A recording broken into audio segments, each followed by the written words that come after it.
Morrison. Behind me, you'll see members of our federal partners, the U.S. Border Patrol, U.S. Marshal Service, and I also have a member of my administration, would be Chief Ryan Moody, who's overseeing our detectives unit as Chief of Operations. I appreciate all of you coming here today.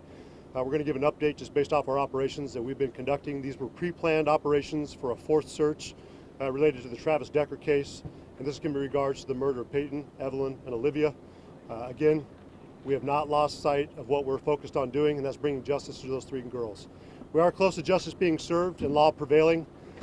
During our search yesterday around 15:30 hours, that'd be 3:30 p.m., our search teams did locate an anomaly that was seen in AI imaging from our drones.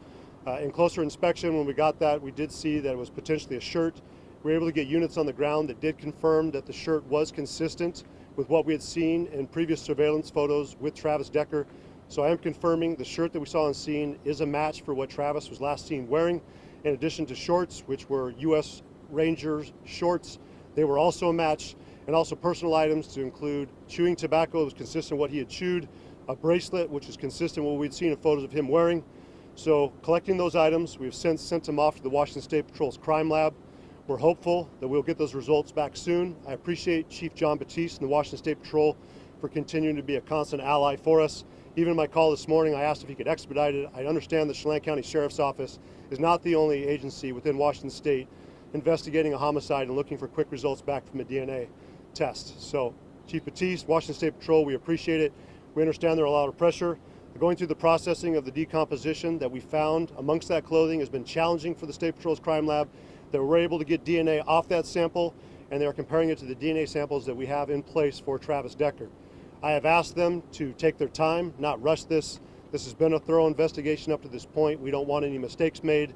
Our investigative team has continued to be out on the ground today with Washington State Patrol's crime lab team. We've also had members of the FBI's crime lab team out here assisting us. We've found additional body parts today to include 2 feet, some femurs, and also some vertebrae.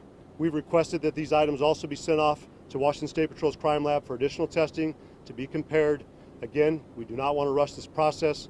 We'd like to have DNA results this evening, but I understand in the interest of justice to ensure this case is handled properly, we have asked them to stand by, test more samples, and we hope to get those in the next couple of days. We're appreciative for our federal partners that have continued to be biased throughout this process.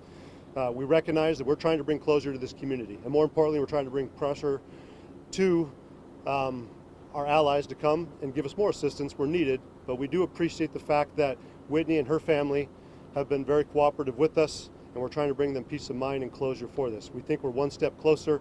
As soon as we get the results back, we are optimistic that these results will confirm that we have located Mr. Decker, but until that time, we're going to stand by and wait for the 100% confirmation. For the meantime, I am going to bring up the representative from the U.S. Marshals, who have been our ally since day one, assisting us, leading the search effort, and I'll go ahead and let him take questions. Hi, my name is Gavin Duffy. I'm the Chief Deputy United States Marshal from the Eastern District of Washington. You guys have been on site. You've been part of this for months now, 3.5 months. You've pretty much been working hand in hand with Chelan.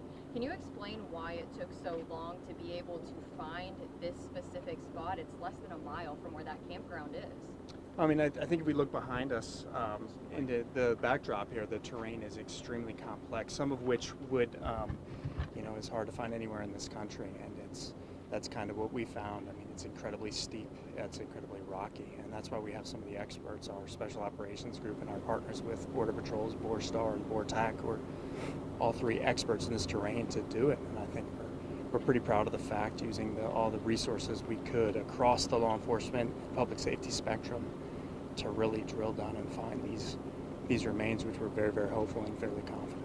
Can you tell me a little bit about what it was like whenever whoever the teams were that initially went up there? They were those people that ended up identifying that shirt, seeing those pants. That was that moment. You guys thought, oh, I think we got him. Can you explain a little bit about what that feels like for you?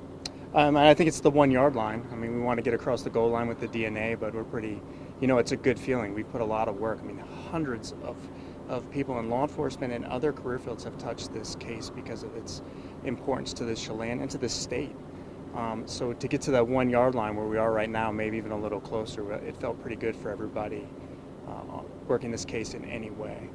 There were some people online that were curious if Travis Decker would have gone north to Canada or south to Mexico. What do you say to people who were curious about him ever going that far, in your expert opinion? Well, I mean, we appreciate the curiosity, right? I mean, we're in the business of finding fugitives and human beings, and they do unique things. And so, I mean, that's how we're thinking as well. But we use fact-based policing, and we utilize our partnerships with other agencies, state, local, and federal, and we kind of narrow in on where we need to be looking, and for the most part, we're pretty successful most of the time. Is this search in that area wrapped up? Is anyone going back up to that site at all? At this point, no, we're going to shut it down for the night, but if something changes, then we'll be right back to it. And then we're on to the next case, and if there's another case in the mountains, I'm pretty confident Border Patrol will be with us, and we'll be back at it with the state police and specifically the Spokane County Sheriff's Department as well. Based on the evidence found there, if it is Travis Decker's remains, did it look like someone had been camping there a while or someone on the move? You know, ma'am, I don't really have the answer to that specific question.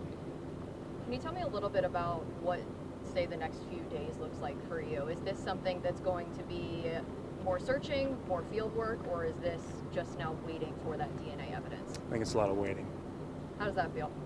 You know, you want to be, again, you want that 100% confidence in what we're doing, and in this situation, because of DNA, we can get there. But I think we'll be looking at our phones, but moving on with the rest of our weekends and traveling back to wherever we're from. Can you tell me a little bit about the condition of those bones and those pieces that you found? Were they gnawed by animals? Is that something that seemingly disturbed up there? Ma'am, I really don't know the answer to that, nor would I be an expert on that matter. Fugitives I can help with, but anthropology I'm a little limited. Can you say whether a firearm was discovered with Mr. Decker?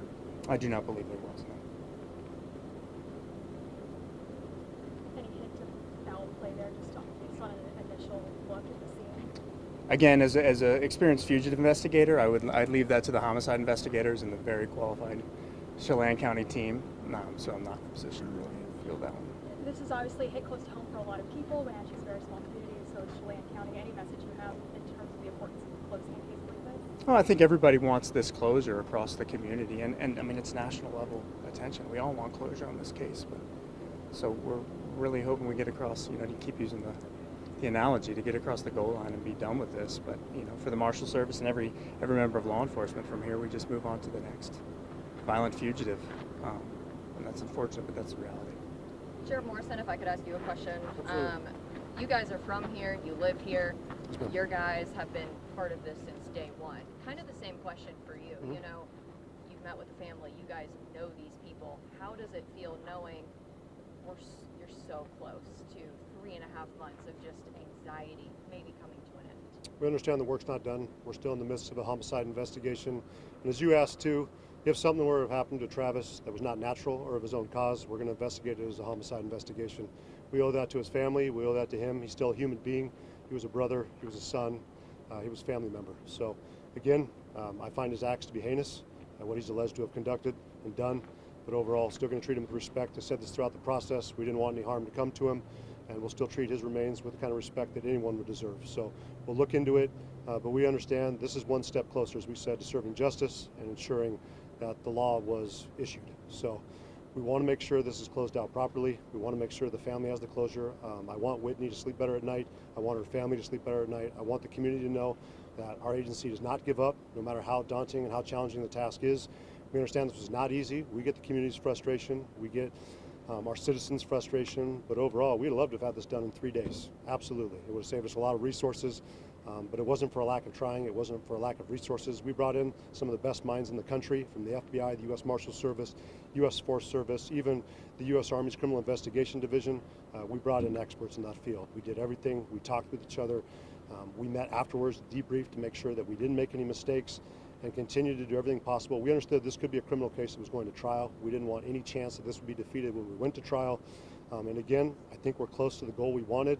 But we're not going to rush. We're not going to pat ourselves on the back yet. We're not going to say congratulations until we get the results back and we know 100% this is Travis Decker. That is our suspect. That is our only suspect. That is the only evidence that we have shows that he's our suspect. So just to confirm, that is who we were looking for.